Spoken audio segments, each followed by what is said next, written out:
નમસ્કાર, spark today ન્યૂઝમાં આપનું હાર્દિક સ્વાગત છે. કર હર મેદાન ફતેહ ધોરણ 10 અને ધોરણ 12ના વિદ્યાર્થીઓની એક્ઝામ એટલે કે બોર્ડની એક્ઝામ હાલ અત્યારે અલગ અલગ શાળાઓમાં વિદ્યાર્થીઓને ટ્રીટ કરવામાં આવી રહ્યા છે કે આ બોર્ડની એક્ઝામ એ તમારી જીવનની આખરી એક્ઝામ નથી. ઇટ મીન તૈયારીઓ કરવામાં આવી રહી છે. વિદ્યાર્થીઓ જે આખું વર્ષ મહેનત કર્યું હોય અને હાલ જ્યારે હવે સમય આવી ગયો છે જે સમયની આપણે કાગડોળે રાહ જોતા હતા, વાલીઓ અને વિદ્યાર્થીઓ સૌ તે લોકોને કેવી રીતે ટ્રીટ કરવા.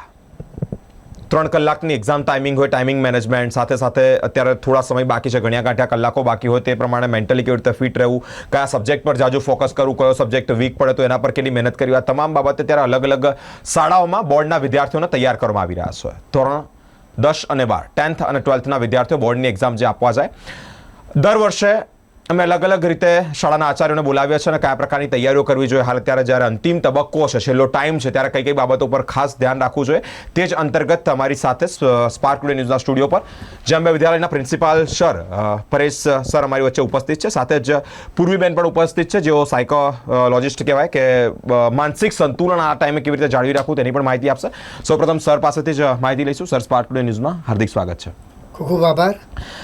સૌપ્રથમ સ્પાર્ક ટુડે ન્યૂઝનો ખૂબ ખૂબ આભાર કે વિદ્યાર્થીઓ માટે અને વાલી માટે બહુ સારા એક કાર્યક્રમનું આયોજન કર્યું. બિરેનભાઈએ શરૂઆત જ બહુ સરસ કરી છે વિદ્યાર્થીઓ માટે કે કઈ રીતે તૈયારી કરવાની છે, કઈ રીતે પ્રિપરેશન કરવાનું છે. ફેબ્રુઆરી 2027થી 2025 27 ફેબ્રુઆરીથી પરીક્ષાઓ શરૂ થવા જઈ રહી છે. આવા સમયગાળાની અંદર છેલ્લા દિવસોમાં વિદ્યાર્થીઓએ ખાસ કાળજી રાખવાની છે. તેમાં ખાસ કરીને સ્વસ્થ રીતે, સ્વસ્થ મન, પોતાનું એક સરસ વ્યવસ્થિત ટાઈમટેબલ તૈયાર કરવાનું છે. અને મહત્ત્વની બાબત એ છે કે આ છેલ્લા દિવસો જ્યારે છે ત્યારે વિદ્યાર્થીઓનેથી હું એક ખાસ સૂચન કરીશ કે તમારા ખોરાકની અંદર બહુ સાદો આહાર લેજો કે જેથી ફૂડ પોઈઝનિંગના કોઈ પ્રશ્નો છેલ્લા દિવસોમાં ઊભા ના થાય.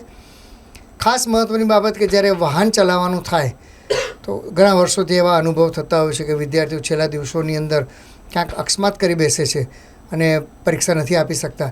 તો વાલીઓને પણ મારા તરફથી વિનંતી કે આપ વિદ્યાર્થીઓને વાહન ચલાવવા નહીં દેશો, આપ વિદ્યાર્થી સાથે જ જશો અને એમને મદદરૂપ થશો. સર, વિદ્યાર્થીઓનો છેલ્લા સમયે અલગ અલગ રીતે પોતાના મનમાં પ્રશ્નો ક્રિએટ થતા હોય છે કે આખું વર્ષ મહેનત કરી, હવે છેલ્લા મારે કયા સબ્જેક્ટ પર જાજુ ફોકસ કરવું જોઈએ, કેટલા આવર્સ 24 કલાકમાંથી કયા સબ્જેક્ટને ફાળવવા જોઈએ, આ પ્રકારે તમારી શું રાય છે, શું માનવું છે? આમ જોવા જઈએ તો છેલ્લું આમાં અઠવાડિયું કે 10 દિવસ જ બાકી રહ્યા છે પરીક્ષાને. જી. તો તમારા જે 7 વિષયો છે તો 7 વિષયને જો મહત્ત્વની રીતે બાકીના દિવસોની તેને ફાળવવામાં આવે, મેથ્સ છે, એ સિવાય સ્ટેટિસ્ટિક છે, આવા વિષયો છે, એકાઉન્ટ્સ છે, એનું દરરોજ પ્રિપરેશન કરવું જોઈએ, એને દરરોજ પ્રેક્ટિસ કરવી જોઈએ. બાકીના વિષય 3 કલાકના સમયગાળાની અંદર એમની જો તૈયારી કરવામાં આવે, બને ત્યાં સુધી લખવાની જો વધારે પ્રેક્ટિસ કરવામાં આવે તો વિદ્યાર્થીઓને લખવાની સાથે એક લખવાની પણ પ્રેક્ટિસ થશે અને વાંચી પણ શકશે. બીજી એક મહત્ત્વની બાબત કે અંગ્રેજી માધ્યમના જે વિદ્યાર્થીઓ છે એ જ્યારે જવાબ વહીની અંદર લખતા હોય છે ત્યારે હું અહીંથી મારા એક અનુભવના આધારે કહીશ કે જે લખવાનું છે સાદું અને સિમ્પલ લખશો, નહીં કે કર્સિવ હેન્ડરાઇટિંગમાં. ઘણી વખત કર્સિવ હેન્ડરાઇટિંગમાં વિદ્યાર્થીઓ લખતા હોય છે તો ઘણી વખત ખ્યાલ નથી આવતો તપાસનારને. એવું લખો, સુવાચ્ય લખો કે જે તમે વાંચી શકો, સામેની તપાસનાર પણ વાંચી શકે. અને જેટલું તમારું સારું પ્રેઝન્ટેશન હશે આન્સર શીટની અંદર એટલા વધારે માર્ક્સ તમે એને કવર કરી શકશો. જી, મહત્વની બાબત મિત્રો. હાલ અત્યારે સરે જે પ્રમાણે જણાવ્યું, ખૂબ બહોળો અનુભવ છે. મારું સદભાગ્ય કહેવાય કે જેમને હાથ નીચે તૈયાર થયો તેઓની જ બાજુમાં બેસીને તેઓને પ્રશ્નોત્તરી કરવાનો મોકો મળ્યો છે. સર, જ્યારથી મેં એમને જોતો આવ્યો છું ત્યારથી આ જ પ્રકારની લાઈફસ્ટાઈલ, આ જ પ્રકારની વિદ્યાર્થીઓને માર્ગદર્શન, આ જ પ્રકારનું ફિયરલેસ લાઈફ કે સ્ટુડન્ટોમાં જ્યારે છેલ્લા સમયે બહુ જ લોડ હોય, કારણ કે પ્રેશર માતા પિતાની સાથે સાથે સોસાયટીઓના નિયર એન્ડ ડિયર્સનું પણ રહેતું હોય છે. મિત્રો, સાયકોલોજી દ્રષ્ટિએ એક બહુ જ ઇમ્પોર્ટન્ટ વસ્તુ છે. આ સમય વિદ્યાર્થીઓ મેન્ટલી કેવી રીતે સ્ટેબલ રહે આ વસ્તુ બહુ જ જરૂરી છે. મેં એવું કહેવા માગું છું કે તમે જેટલું ભણ્યા એના કરતાં અત્યારે જે પરિસ્થિતિ છે, કારણ કે ડર એક શું રિઝલ્ટ આવશે, માતા પિતાઓને પણ આ ડર હોય છે, વિદ્યાર્થીઓને પણ આ ડર છે. મેમ, શું કહેવા માંગો છો આ બાબતે? હાર્દિક શુભેચ્છાઓ સ્પાર્ક ટીવીને કે આવી વાતો પણ લોકો સુધી પહોંચાડવા માટે હંમેશા તૈયાર હોય છે. બાળકો, વાલીઓ કે આજુબાજુના બધા હંમેશા બોર્ડ એટલે બહુ મોટો હાવ ક્રિએટ કરે છે, જેણે શું ને આપણે જંગ જીતવા જઈ રહ્યા છે. મોટા ભાગે વાલીઓની આવા સમયે એવી ફરિયાદ હોય છે કે અનેક ફેસિલિટી આપ્યા છતાં પણ બાળકો છે ને ફોકસ કરીને એક જગ્યાએ વ્યવસ્થિત બેસીને ભણી જ નથી શકતા, અને એ છે ને ઓવરલોડ કરી દે છે, બાળકોને સ્ટ્રેસ વધુ આપે છે.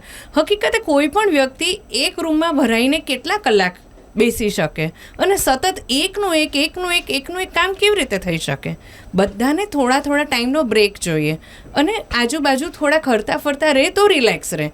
આવા સમયે એ લોકો એક જ જગ્યાએ કોન્સ્ટન્ટ બેસીને ભણવાથી એને અપચો પણ થાય છે, એ લોકોનું ડાયજેશન ખરાબ થઈ જાય છે, અને ગેસની ટ્રબલ્સ ઇનડાયજેશનને કારણે થાય છે. એ ગેસ એ લોકોને ઓવરથિંકિંગ આપે છે ને સ્ટ્રેસનું લેવલ વધારી દે છે. તો આઈ બિલીવ કે બાળકો, એટલે કે આપણે જ્યારે બાળકો હતા ત્યારે પણ હાલતા ચાલતા આંગણામાં બેસીને, દાદરા પર બેસીને વાંચતા જ હતા, અને આજુબાજુના માહોલ સાથે જેલ થઈને આપણે પરફોર્મ કરતા હતા.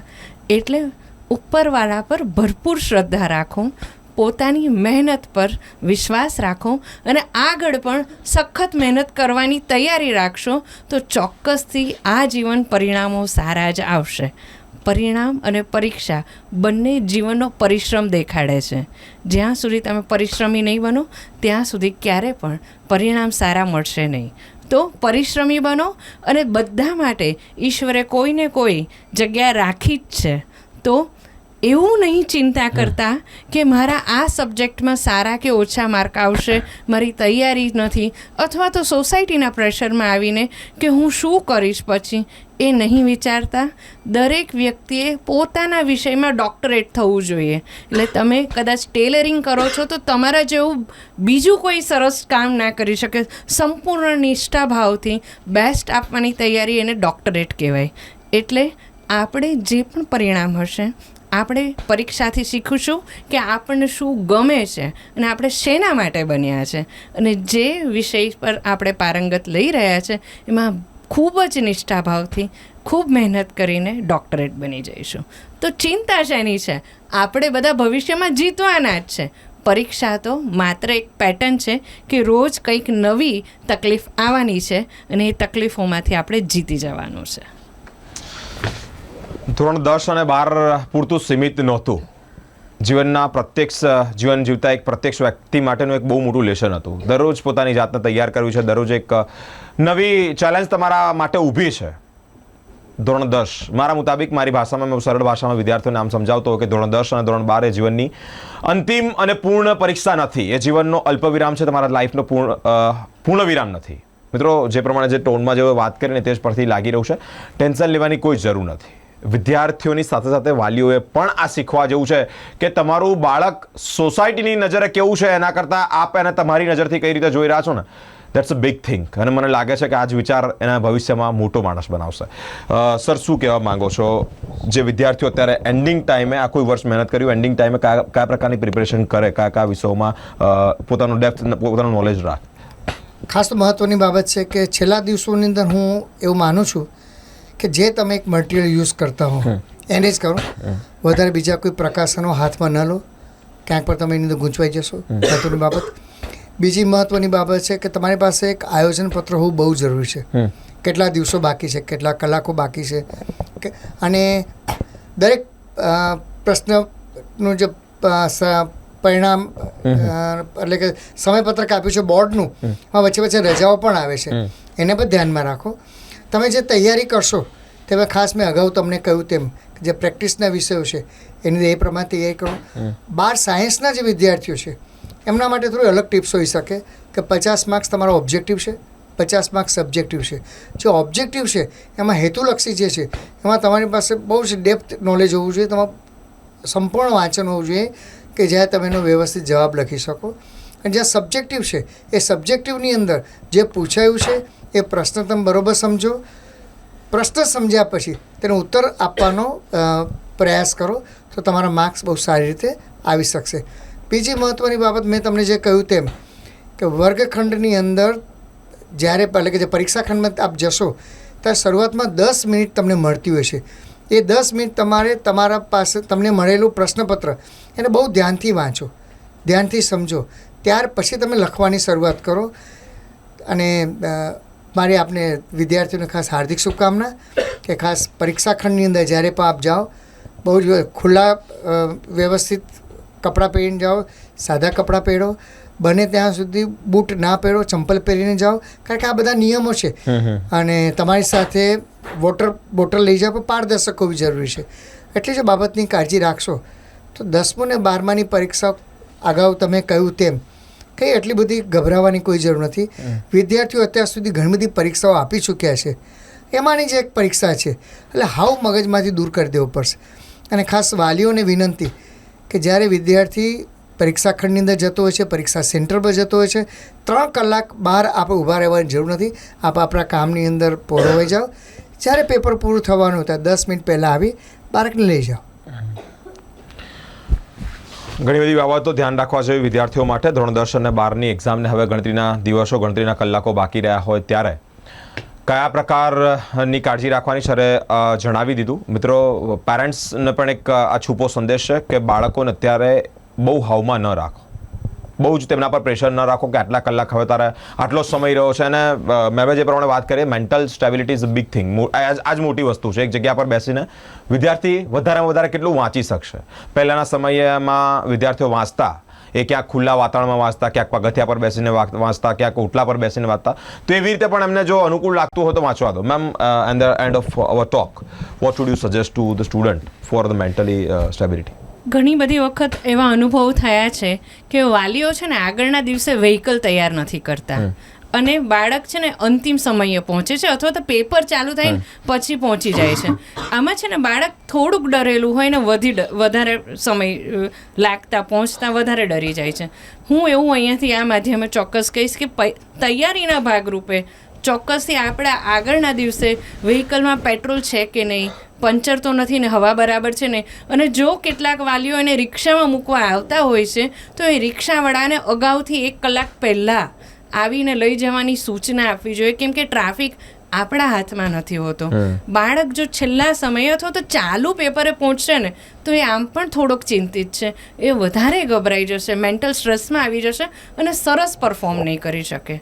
અને બાળકો, વિદ્યાર્થીઓને એક ઈચ્છા ચોક્કસથી જણાવવાની કે જ્યારે આપણે પેપરમાં લખીએ છીએ ને ત્યારે બને ત્યાં સુધી પેન બ્લુ કલરની અને પેન્સિલનો જ ઉપયોગ કરવો જોઈએ, કેમ કે જુદા જુદા રંગોને શોધવામાં અને ન મળતા જે ચિંતા થાય છે ને એ પણ પરફોર્મન્સ સ્ટ્રેસમાં આવી જાય છે. તો પેન્સિલ અને બ્લુ કલરની પેનનો ઉપયોગ કરવો. શક્ય બને તો આગલા દિવસે તમામ વ્હીકલ વસ્તુઓની તૈયારી કરીને રાખવી, જેથી અંતિમ સમયે રિસિપ્ટ ભૂલી ગયા, પાઉચ ભૂલી ગયા અને વ્હીકલમાં પેટ્રોલ ભરાવાનું ભૂલી ગયા એવા પ્રશ્નો ન સર્જાય. તમે સમયસર પહોંચો ને બધી વસ્તુ સાથે પહોંચો એટલે તમે સ્ટ્રેસ ફ્રી રહી જ શકશો. તો મારા તરફથી બેસ્ટ ઓફ લક. આપણે અગાઉથી તૈયારી કરી જ રહ્યા છે. 1 વર્ષથી તમે બહુ જ સરસ ભણી રહ્યા છો એટલે બહુ જ સરસ પરિણામ આવવાનું છે. એ શ્રદ્ધા સાથે આગળ વધો, એ હિંમત સાથે આગળ વધો અને બધી તૈયારી આગલા દિવસે પણ ફરીથી જોઈ લો.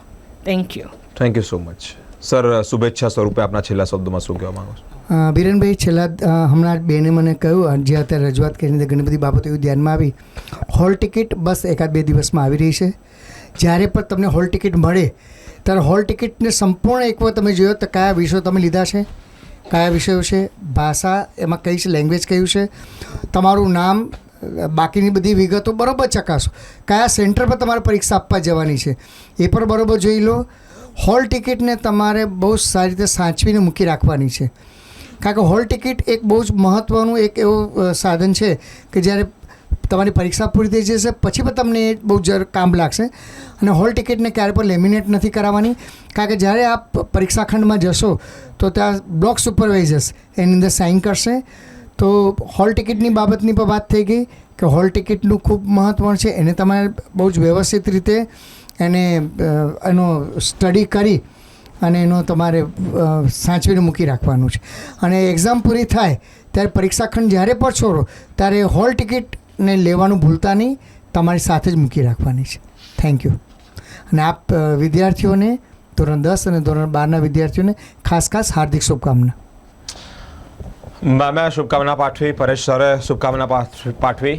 અમે પણ, એટલે કે my entire team of spark today news, અમે પણ આપને બેસ્ટ ઓફ લક અને ભાવિ તમારું એક પ્રગતિના શિખરો સર કરે તેવી શુભકામના પાઠવે છે. મને એક છેલ્લું સ્લોગન ગીતાનું યાદ આવે છે, કર્મણ્યવાધિકારસ્તુ મહાફલેષુ કદાચનમ. મહેનત કરી લીધી, તમે તમારો પ્રયત્ન બેસ્ટ આપી દીધો આખું વર્ષ. હવે જસ્ટ તમારે યુદ્ધમાં ઉતરી એટલે કે પરીક્ષા ખંડમાં જઈને તમારું પરફોર્મન્સ આપવાનું છે. એના સિવાય બીજી કોઈ જ ચિંતા, કોઈ જ વિચાર મનમાં રાખવાનો નથી કે મારે ડૉક્ટર બનવું હતું, સાયન્સ લેવું હતું, આ કરવું હતું. અહીં જો 40 વર્ષે જે બનવું હતું, 20-25 વર્ષના સમય દરમિયાન તમે ગ્રેજ્યુએશન થવાના હતા, થઈ ગયા, અને પછી એ જ જોબ માટે 25 વર્ષે મળવાની હતી ને 40 વર્ષે મળી. કેટલાક વ્યક્તિઓને એવું થાય છે કે 32 વર્ષે ખૂબ મહેનત કરે, ખૂબ સારું એવું ભણ્યા, પરંતુ 45 વર્ષ સુધી જોબ જ ન મળી. તમારી નિયતિના નિયમો છે, તમારી મહેનત તમારા પર ડિપેન્ડ છે. એના સિવાય તમારા રિઝલ્ટ તમારા હાથમાં નથી. પરિણામ એ ઉપરવાળો નક્કી કરે છે. તમે મહેનત કરી લીધી છે. વાલીઓને પણ આ જ સજેશન છે સ્પાર્ક ટુડે ન્યૂઝ વતી. મેમે જે પ્રમાણે જણાવ્યું તે જ પ્રમાણે પોતે ઘણો બધો બહોળો અનુભવ સાયકોલોજીને રિલેટેડ છે. સર પાસે પણ વિદ્યાર્થીઓને ટ્રેન કરવાના અલગ અલગ અનુભવો છે. સ્પાર્ક ટુડે ન્યૂઝ પર તમને એ જ અનુભવ પર લઈ રહ્યું છે કે તમારા વિદ્યાર્થીઓને અત્યારે છેલ્લા દિવસે કોઈ જ પ્રકારની આ વ્યક્તિ આ કહેશે, સોસાયટીવાળા આ ઈચ્છે છે, અમે તારી પાસેથી આજે, તમે તમારી પાસેથી એની પાસેથી કશું ઈચ્છતા જ નથી. બસ એને ખાલી બેસ્ટ ઓફ લક, બેટા હું તારી સાથે છું, તારું રિઝલ્ટ જે આવે એમ કરીને અત્યારે ને જે પ્રમાણે વાંચતો વાંચે છે એ જ પ્રમાણે વાંચવા દો, એ જ પ્રમાણે એને પ્રેક્ટિસ કરવા દો. હવે એના પર વધારે બર્ડન નાખવાની જરૂર નથી. Best of luck from the entire team of my spark today news. ફરી એકવાર 10મા અને 12માના વિદ્યાર્થીઓને ખૂબ ખૂબ શુભકામનાઓ પાઠવીએ છે. આગામી સમયમાં આપ પણ સારા માર્ક્સે ઉત્તીર્ણ થાવ તેવી ભગવાનને પ્રાર્થના કરીએ છીએ. અલગ અલગ કાર્યક્રમો સાથે અમે આપ સુધી જોડાયેલા રહેશો. અમારી સાથે સ્પાર્ક ટુડે ન્યૂઝ પર જોડાયેલા રહો. કેમેરામેન ગૌતમ સાથે હું બિરેન, સ્પાર્ક ટુડે ન્યૂઝ.